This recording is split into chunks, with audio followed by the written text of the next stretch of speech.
Hello everyone, welcome back to another lecture.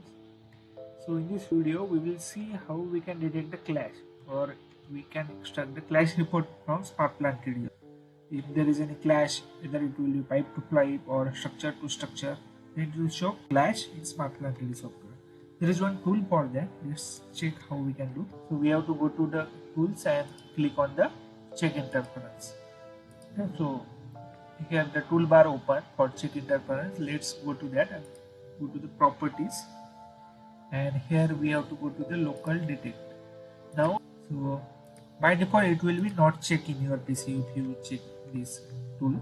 So we have to click, we have to change the type to the required. Okay, so after doing that, what we have to do, here we have to click on this, we have to tick that activate local interference detection. Okay, here then what we have to do, here the marker size by default in SP3D it will be 250, so we have to change to the 500.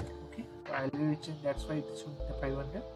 So in your PC you can check, if there is 250 then we have to change to the 500. Okay, then nothing we have to do, go to the apply and click on the OK.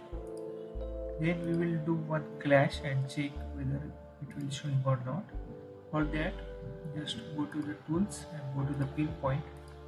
On this pinpoint, and just I will connect or route the pipe, so the pipe will be clashed, and let's see how it's showing in SmartPlant 3D.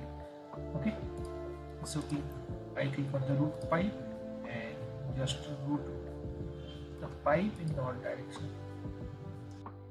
So here you find the box in red color showing the clash. So in this way you will get the clash visible in these boxes. So you can change the size by using this. I change the box to the required size by whatever I want. Then I click on the OK and click to apply. The size of this box has changed. So to check the report, here is the one option.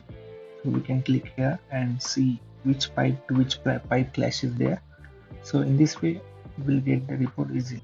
So I hope this video will be helpful to you guys, and for more such upcoming video you can subscribe my channel. Thank you guys.